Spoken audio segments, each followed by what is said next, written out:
Welcome to the How of Business with your host, Henry Lopez, the podcast that helps you start, run, and grow your small business. And now, here is your host. Welcome to this episode of the How of Business. This is Henry Lopez, and my guest today is Debra Corey.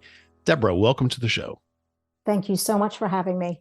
Looking forward to this. We've never done a deep dive specifically on employee recognition and the benefits of that.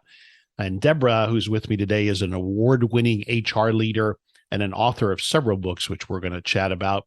And she's going to share her experiences and advice on how to improve or how to even do employee recognition well, which results typically in improved retention, but also productivity, motivation, and engagement, which are all the things that we want to hopefully keep productive and engaged employees. If you want to receive more information about the How of Business, including the show notes page for this episode, and how you can continue supporting my show and receive exclusive content and discounts through a Patreon membership, just visit thehowofbusiness.com. So let me tell you a little bit more about Debra. Debra Corey is a highly experienced and award-winning HR leader, a world-class speaker, consultant, and 5-time author who has been named as one of the top 101 global employee engagement influencers. She had a varied career working for global companies such as Gap Incorporated, I knew I was going to mess it up. Quintiles, right? Quintiles? Absolutely. Quintiles, thank you for helping me there. Merlin Entertainments and Reward Gateway, where at all these businesses, all these corporations rather, she developed and delivered people strategies in a rebellious way, as she says, pushing the boundaries and challenging the status quo to truly drive employee engagement. She now acts as the Chief Pay It Forward Officer at Debco HR, where she inspires and works with others to bring out their inner rebel and drive cultural and business change through employee engagement. We will reference several of Debra's books, as I said, for this conversation on employee recognition and retention for small business owners, including Appreciate It, the playbook for employee recognition, See It, Say It, Appreciate It, the Manager's Guide to Employee Recognition. And that's your latest, right, Debra? Absolutely. It just came out a week ago. Right. See It, Say It, Appreciate It, the Manager's Guide to Employee Recognition. That's her most recent. And also another great one, Built It, the Rebel Playbook for Employee Engagement. Debra lives in the London, England area. Once again, Debra Corey, welcome to the show. Thank you so much. All right. So I want to start where we usually start, which is with your journey. And so I'm curious, as I was doing the research, you obviously have a long career, as I highlighted in the bio here, of focusing on people, HR. What brought about that focus for you? How did you end up there? You know, I would love to say that it was something that I had decided early on I was going to do, and I studied it when I went to college and university, but I absolutely fell into it. Is that right? I did competitive gymnastics, and my last year I didn't compete. And I had all this time free and I was bored out of my mind. So I got a part-time job in the university, and it was in the human resources office. And I absolutely fell in love with it. And every time I sort of started thinking, should I try something else? My job changed, the country changed, the organization changed. And that's why I've been doing it for over 20 years. What are a couple of the things you think that you liked about it then and that you still like about it now? It's something about that idea of being able to make a difference. And I know as business owners, I'm sure that a lot of you, that's why you have your business. You want to make a difference. You want to make an impact. And human resources, I can absolutely see the impact that I make on people, either at a macro level or a micro level. You know, one person comes to me and I can absolutely see the difference I do with that individual. Or when I put in place a new program, we're going to be talking about recognition. I can see how I've impacted people's lives, sometimes even changed people's lives. So I love that aspect of it. Yeah, that makes sense. So, as I highlighted, long career working for corporations, what is it that then leads you at a certain point to start Debco HR? Well, again, I sort of partially fell into it. One of my last corporate roles, I got put on gardening leave, which is something in the UK as an American. What was it again? It's called gardening leave. So it's what happens is for senior level roles, sometimes what they do is they don't want you working for someone else, but they don't want you to stay in the organization because you're very senior. So if they, for 6 months, you get put on gardening leave. And I guess in the old days, you would garden for 6 months. But for me, it happened in the winter. So wasn't really much I could do from gardening. So I got out my bucket list, and on my bucket list was to write a book. So that was where my first book came about, and it gave me this passion for writing.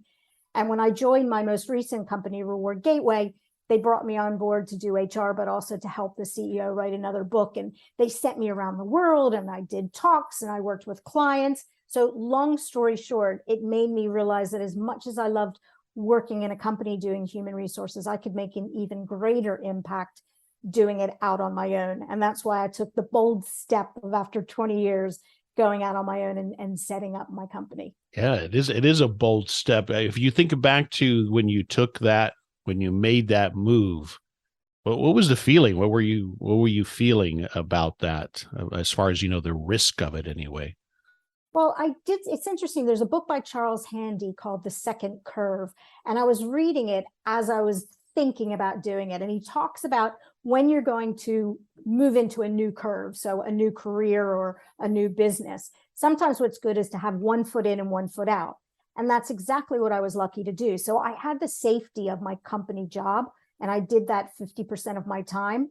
And then the other 50%, I sort of stuck my big toe into my new business and tried it out to see if I could do that. So for someone like me who might not be as, who's a bit more risk averse than maybe some of you business owners out there, it was a great way for me to make sure that I would feel comfortable doing it, and also take a couple missteps along the way. Sure. Yeah. No, a lot of us do take it that way, whether you call it a side hustle or, and you were fortunate to have that opportunity. It sounds like some level of flexibility at the position that you had. So that's always a great way to take that first step, because you have that backup, right? Yes. You said it, loving to do that loving that impact on people.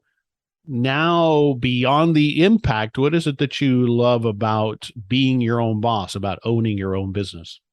I think what it is I've always liked the strategic side. So as I worked my way up the career path, I always loved the strategy, the big picture, and like puzzles, putting the pieces together. And it gives me the opportunity to do that and to really think through. My mission is to pay it forward. My mission is to help companies be more rebellious. And I can constantly look for different ways to do that. One of the first things I did when I started my company was I came up with company values, which a lot of small businesses don't have those because they think you only have a few people.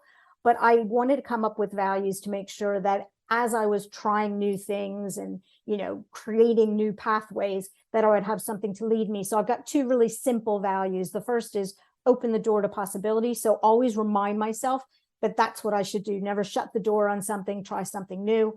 And then the other value is create magic, and try to create magic in everything that I do. And that really helps me as I'm trying to figure out, especially after what we've all been through over the last couple of years, where my pathway is going to go and what to try next. Yeah, no, I love that. Love that. All right, let's dive into it now, Debra. Thanks for sharing that journey and the inspiration there. Employee recognition.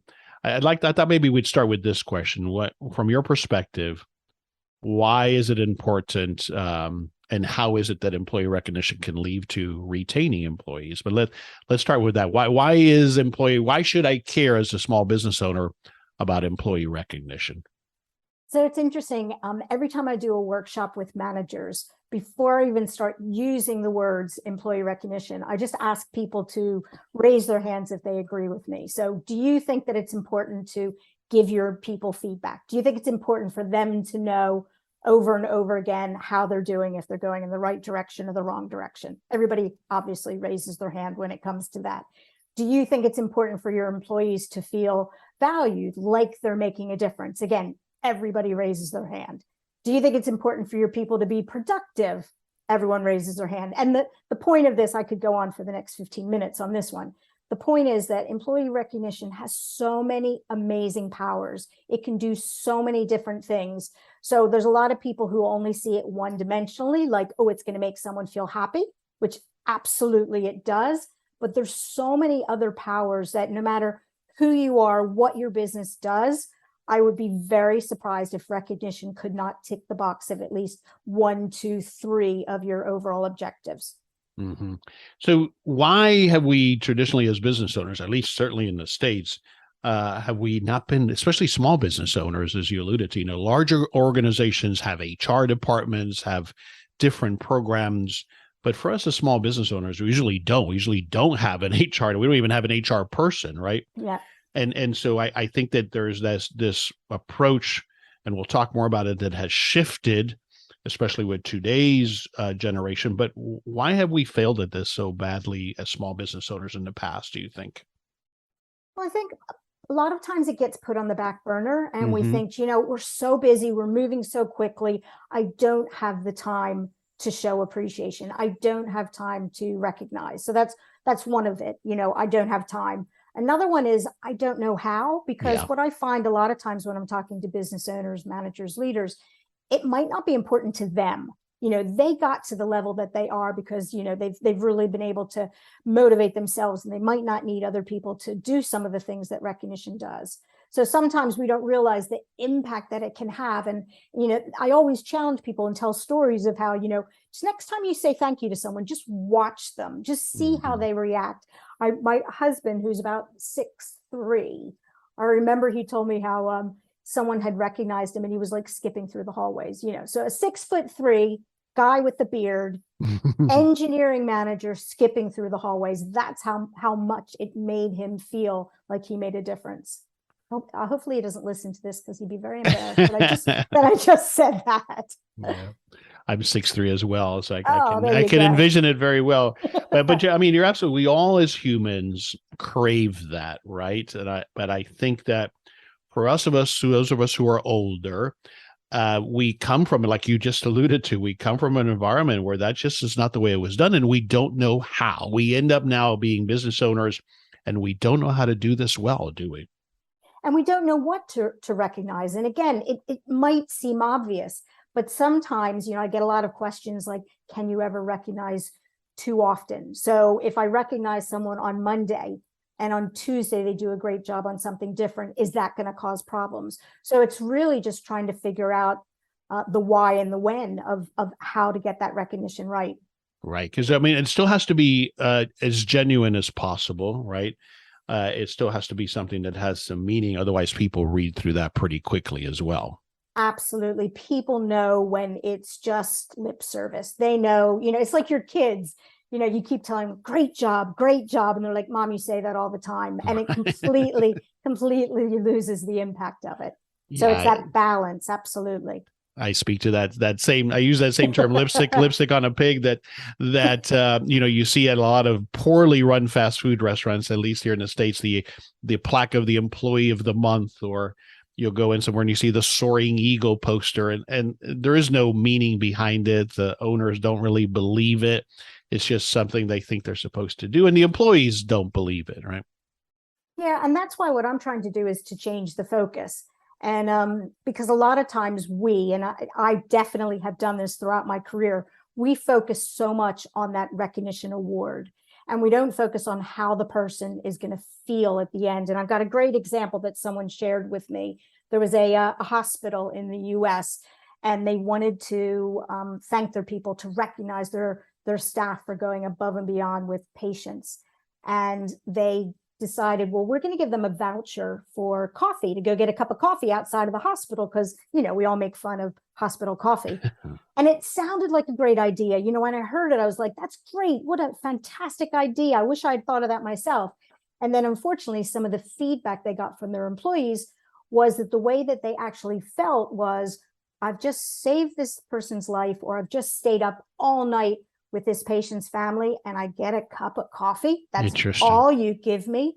So I'm not saying that you did anything wrong, because it is trial and error. Absolutely. But I really encourage people to first start with, what is the feeling that you want at the end? And is it right for your people? Because we're all so different. Yeah, great points there. So looking back on that, and I'm glad you mentioned that, because I think that what can happen is a situation like that could cause someone to say, well, forget it. We're not going to do this anymore because look at how badly it failed, right? Yep.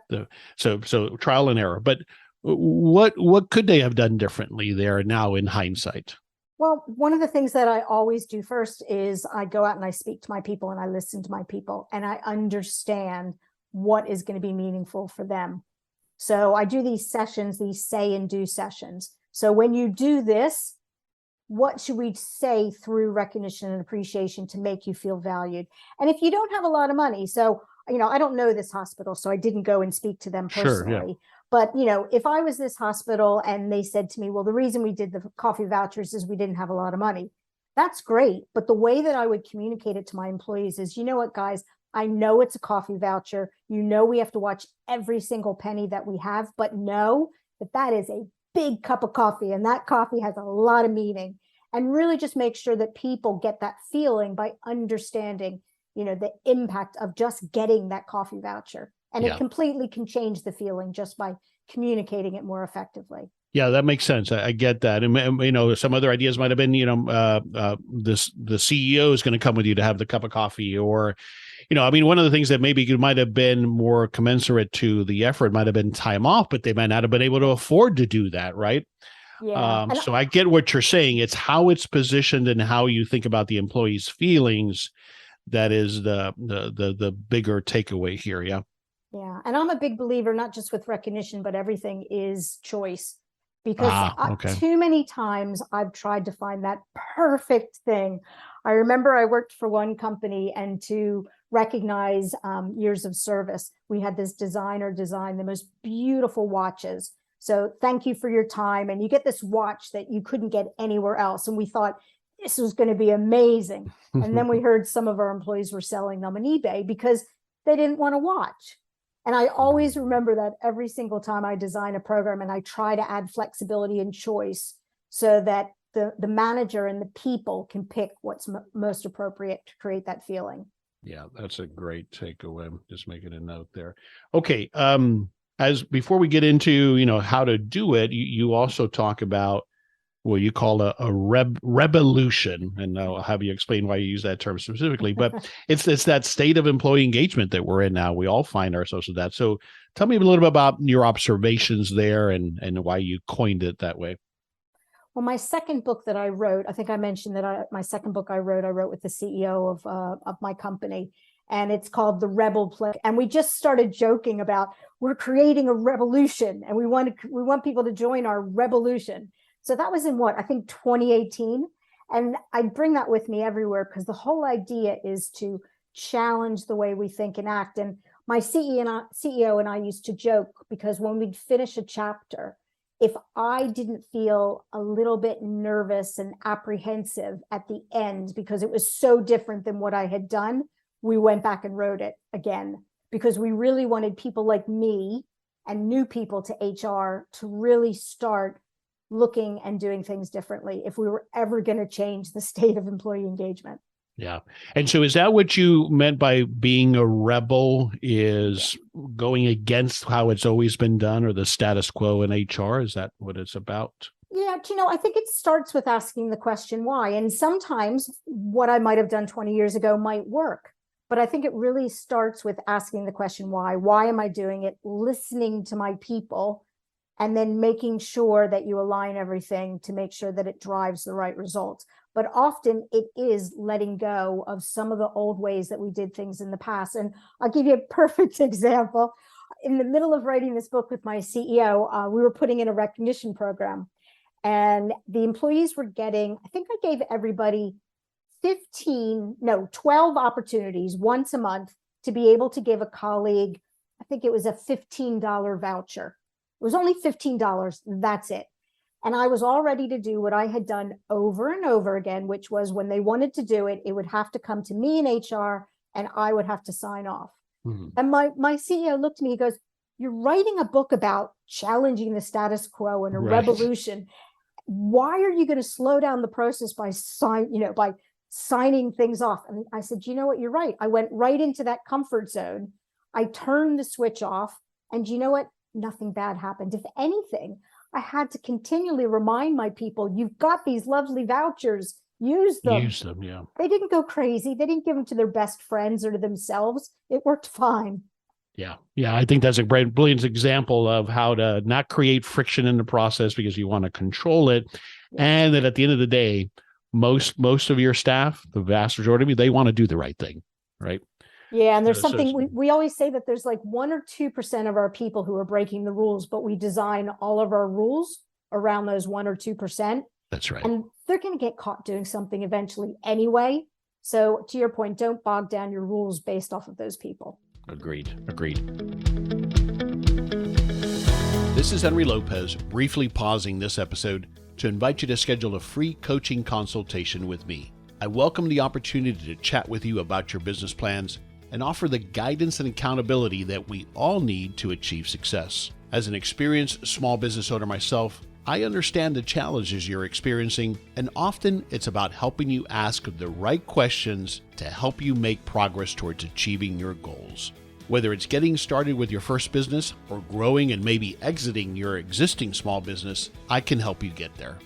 To find out more about my business coaching services and to schedule your free coaching consultation, please visit thehowofbusiness.com. Take that next step today towards finally realizing your business ownership dreams. I look forward to speaking with you soon. All right, I'd like to get into this is at a high level here in this discussion, but I thought it would be good to talk about what you call the 4 golden rules of employee recognition, because that'll help me with understanding how to do this. So let's go through those, the 4 golden rules of employee recognition. The first one is make recognition meaningful. And some of this we've touched on already, but it's worth repeating. So what do you mean by that? Make recognition meaningful. Well, before I answer that question, let me take a step back, because I'm a big believer that the only way that any of us are ever going to remember and action things is to create something easy to remember. So the 4 golden rules are the 4 things we must do.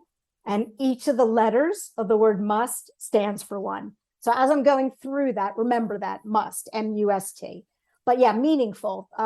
It's so important for recognition to be meaningful. You know, whether you're using it a monetary reward or a non-monetary reward, it needs to be meaningful for the individual. We talked about that already. Yeah. You know, is a coffee voucher going to be meaningful?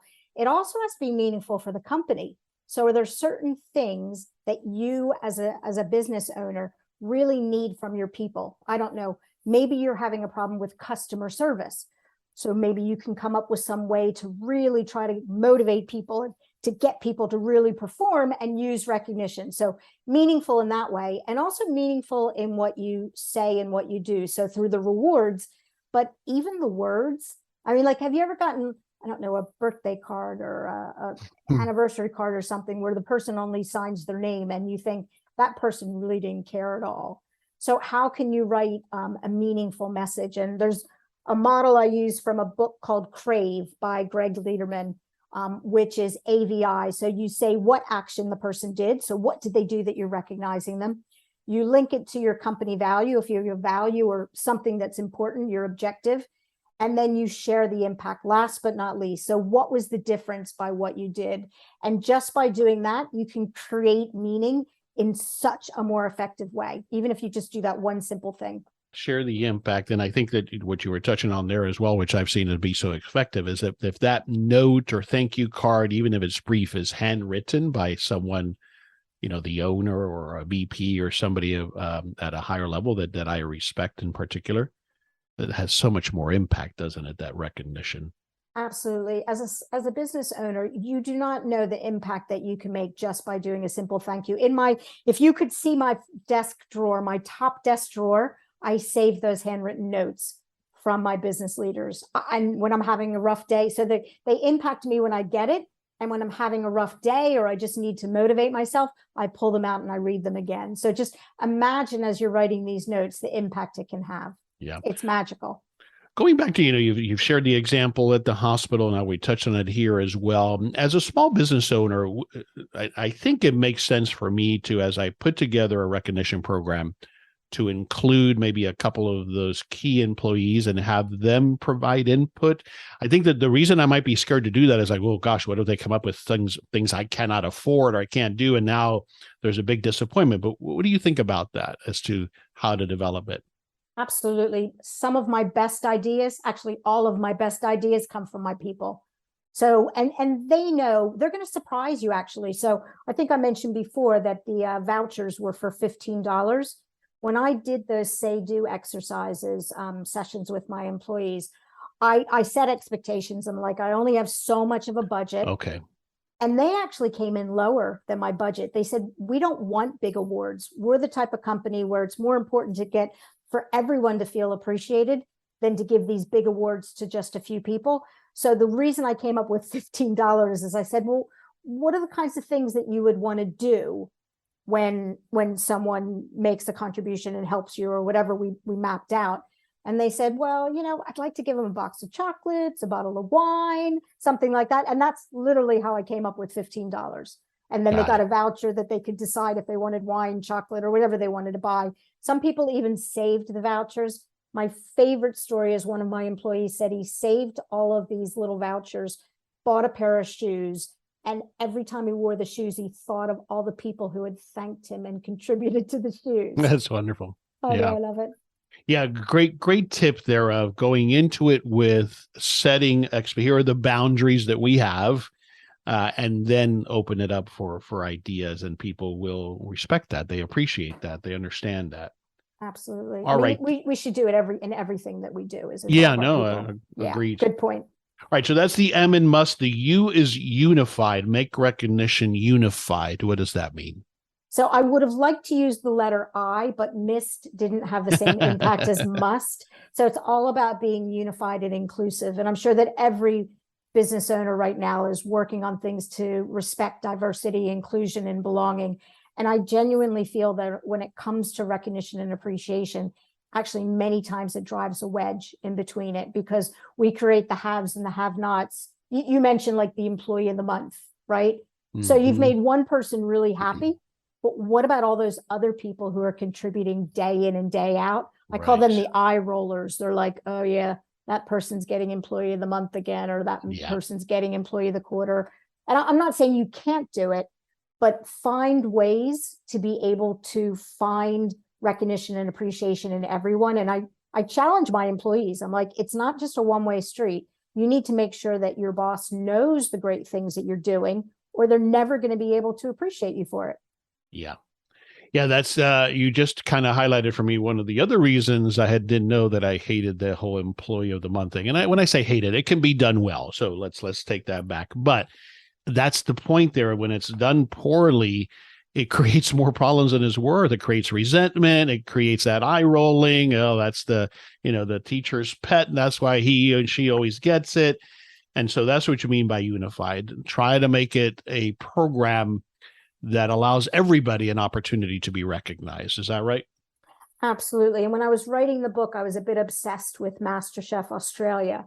So I've got this whole section of the book, lessons learned from MasterChef Australia. Because if you've ever watched, it's a cooking competition. And although you have winners and losers every episode, the way that they create different types of winners and the way that they celebrate, even when someone hasn't won, is, again, I'm going to use the word magical. It's magical. And it's just even when people leave after losing, they're still thanking the judges because of how often they were appreciated throughout the show. Very interesting. I think that highlights a little bit, I'm generalizing here, but a little bit of a cultural difference. If you watch the competition shows in the United States, yes, versus, for example, the British Bake Off competition shows that my wife loves to watch, it's such a stark difference. In the United States, it's so, winner and losers, and there's nothing in between. And it creates what you see, and I guess we feed off of it, is that competition that gets ugly. Yeah. And yet it seems to me, again, generalizing, when I watch these baking shows that are the British shows, you don't have that. And if nothing articulates more for me as a business owner why there's a difference there, that's it right there, isn't it? And that's why I watch MasterChef Australia, because I mean, like if someone messes up, 3 other people will go over and help them. Right. Yeah, that doesn't happen in every Master Chef. It person. doesn't. No, but no. that's what you want to happen in your business, isn't it? Absolutely. That there is that environment of people rooting for each other, helping each other. And that's when you celebrate when people win, because you know that everyone is given that equal chance and it's happening for the right reasons. Excellent. All right. The S is spotlight. Shine a spotlight on the recognition. I think we've touched on that, but tell me what that means. Yeah, that one is all about shining a spotlight by sharing it. So sometimes people think that recognition is just between one person and another. And sometimes it is. Sometimes it makes sense for it to be private, either because it's a confidential nature, or some people just aren't good at being in the spotlight. But more often, especially with the new generation, putting it under the spotlight can be amazing because it can multiply the impact. I announce that, someone's done a great job. Everyone jumps in, look at social media, and all of a sudden, instead of feeling happy by one person, you've got 10, 15, 20 other people. The other thing is that it's like a free training class. So by spotlighting what someone's done, it's like, oh, that's what I need to do to be recognized, or that's what I need to succeed. And then it connects us to each other through recognition. So again, we don't even think of these things happening because of recognition, but it can happen if you put the spotlight on it. Yeah. Yeah. Excellent. All right. And then the T in the must is timely, has to be timely. So what does that mean? So that's another one of my pet peeves, is that too often we wait. So we've just spoken about all the great benefits of it. And then people wait for the end of the year and they have this or the next quarterly meeting or whatever. Yeah. And by then the person can't even remember what they've done. So it's losing the impact. You're stifling performance. So we really need to move to more of this in the moment. And one of the ways that we can do it is by recognizing more of the small wins, not just the big wins. I interviewed a personal trainer when I was writing my book, and he explained it as when he trains people to run a marathon, they don't celebrate successes just at the end. They celebrate those small wins, the first time you ran in the rain, or the first time you do a mile or something like that. And if we can think about that, it will absolutely then lead us into more timely recognition. Excellent. All right. So those were the 4 golden rules of employee recognition. Remember the acronym MUST. Of course, I'll have it spelled out on the show notes page for this episode at thehowofbusiness.com. M is for meaningful. U is for unified. S is to put a spotlight on it. And T is the last point here, the timeliness of it. Don't wait till the end of the year or the end of the quarter. You might, I think, revisit them, but the reward and the recognition needs to be as timely as possible. Yeah. So close the gap. Absolutely. All right. You also talk about, as we start to wrap it up here, which I think is important, recognition style, I think is the term that you use. And I think this was important. I wanted to chat about briefly because, again, as small business owners, sometimes I have to know, as the owner or my manager, I might have 1 or 2 managers, what our styles are and whether we need to evolve those styles or at least be conscious of it. So talk to me about that recognition style and what you mean by that and how that's important here. Yeah, I mean, it goes back to what you said before about people can see through if we're not being genuine. So I think it's important to just understand, and it's through trial and error.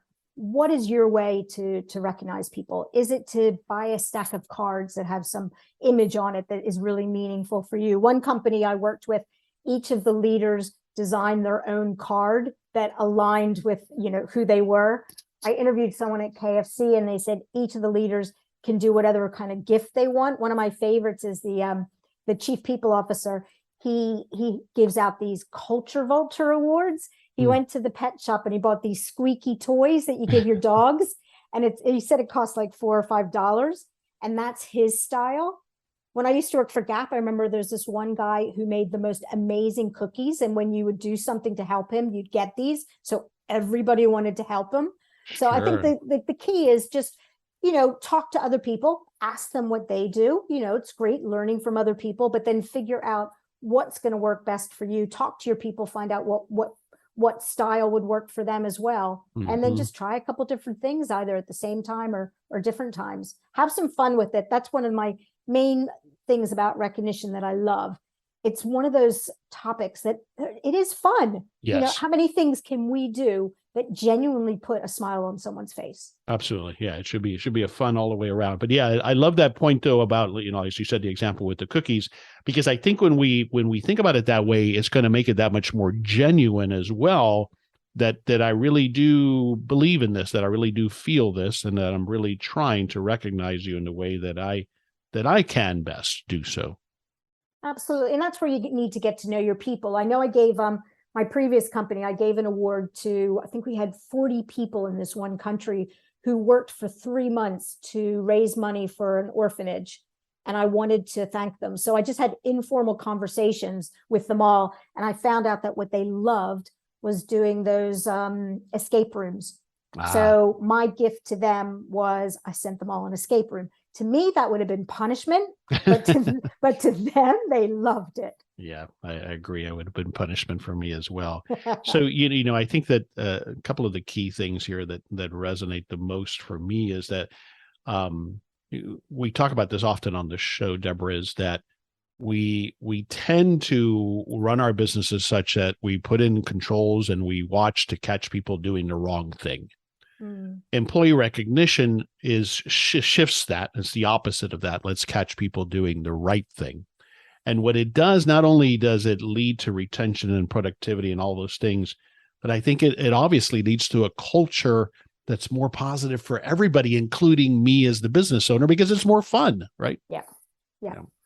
I think it's a great way of saying it, catching people doing the right thing. And what are the things that you want them and others to do more often? Because so often we just assume that people are going to know it, but they don't know it. So by giving recognition, you're moving them along the maze of the workday. Yeah. And it's so much more effective to communicate through recognition. Here's an example of how to do it well, as opposed through punishment. Here's what this person did wrong, right? So much more effective when you do that, I think. Yes. Yeah. So, but you know what? Sometimes I even recognize people when things didn't go well. Okay. So somebody I know has done an amazing job. They've really tried. Yep. And the results just didn't work out. Maybe they were working with a customer. It wasn't their fault. And it all just went pear-shaped. Well, they still contributed. They still did something that I feel needs to be valued. Now, would I give them a Culture Vulture toy? Maybe not. But would I write them a handwritten note, or would I even just on one of our team calls call it out so that people know that, it's okay when things don't go absolutely as planned. It's still something that we learn from, we move on, we talk about, we don't hide from it. Yeah, I love that, because what that speaks to, is that, again, that's a situation I'm assuming you're thinking of where the employee tried all the best things. It's not like they failed repeatedly. In other words, made the same mistake again. They tried their best, but things didn't go well. It speaks to then this really is an environment where if you fail, it's okay as long as you didn't fail because of repeating the same mistakes, right? You failed because you were trying. You failed beyond perhaps any fault of your own. And so I think you're creating a culture that says it's okay that sometimes we fail. Absolutely. One of the best lessons I learned was Gary Ridge. He's the CEO of WD-40, and he spoke at an event right before me, and he talked about how we need to get rid of using the word mistakes, and we need to call them learning opportunities and learning moments. And I think that's just such a lovely way of looking at life and looking at how we learn through the workplace. Agreed. All right. We've touched on it here. We've chatted about the books, but summarize for us the services that you do offer through Debco HR. A little bit of everything. So anytime somebody wants to just chat, bounce ideas, anything related to people, that's really where I am. I try to draw from my 20 plus years of experience. And also the great thing about writing books is I learn every single time. If you read any of my books, I usually share at least 30 to 50 stories of what other people are doing. So really bounce ideas off of me, consult, come in and work with your teams, whatever works best for you guys. I'm really here to, as I said before, pay it forward through my support. And the latest book is See It, Say It, Appreciate It, The Manager's Guide to Employee Recognition. And on the website, there's a lot of resources. So tell me a little bit about that and where to go to find that. Yeah, so the website is debcohr.com. And there's a whole section which is free resources. So every time I have a new book, I try to put a new resource out there. So for example, if you want to learn more about communications, that was my first book. Values, you don't have company values, you want to know where to begin. I've got resources, I've got blogs. So yeah, absolutely go there, and hopefully it can give you a couple tips to help you. Absolutely. One small change can make a big difference. Agreed. All right. Speaking of books, we've mentioned your books. I'm going to have all of them linked in the show notes page of this episode at thehowofbusiness.com. You mentioned a couple of other books. You mentioned The Second Curve by Charles Handy, I believe it was. And then you also mentioned Crave by, I think it was Craig Lederman. Mm-hmm. So lots of book recommendations there. And then I think in the back of one of your book, maybe the latest books, you have additional recommendations, right? So is that the latest book, or do you usually do that in every book? I try to do it in every book because, I don't come up with everything myself. I draw from a lot of other people, and I want to give them credit. So a couple of the books that I've noted in my last book are things like, Bring Your Whole Self to Work by Mike Robbins, Think Again by Adam Grant, Unleashed by Francis Frey and Ann Morris, and Leading with Gratitude by Adrian Gostick and Chester Elton. Lots of good recommendation. You have Debra's books, other recommendations, lots of information. Her website is full of information that I reviewed as I was preparing for this conversation. So as business owners, I think we have the responsibility to learn how to do this, and we can do it better and well. And I think that's the challenge. But let's wrap it up, Debra. What's one thing you want us to take away from this conversation that we had about employee recognition and the benefits of that? I've said already about just the difference that it can make. And the reason that I have this title is, again, I want something easy so that we can remind ourselves of it. So the title of the book is See It, Say It, Appreciate It. So see it, look for recognition moments everywhere and anywhere. Say it in meaningful and genuine ways, and appreciate it, deliver that appreciation feeling. So try to remember that. The 4 things we must do: see it, say it, appreciate it. There you go. Absolutely. Well, tell us again the website to go to learn more. debcohr.com. And we'll have a link to that as well on the show notes page. Debra, great conversation. Thanks for all of these insights and actionable tips and examples on how to do this well, how to begin to, if we haven't already, do employee recognition well. Thanks for being with me and sharing today. Thanks for giving me the opportunity. This is Henry Lopez, and thanks for joining me on this episode of The How of Business. My guest again today was Debra Corey. I release new episodes every Monday morning, and you can find the show anywhere you listen to podcasts, including Apple Podcasts, Google Podcasts, Spotify, or at my website, thehowofbusiness.com. Thanks for listening. Thank you for listening to The How of Business.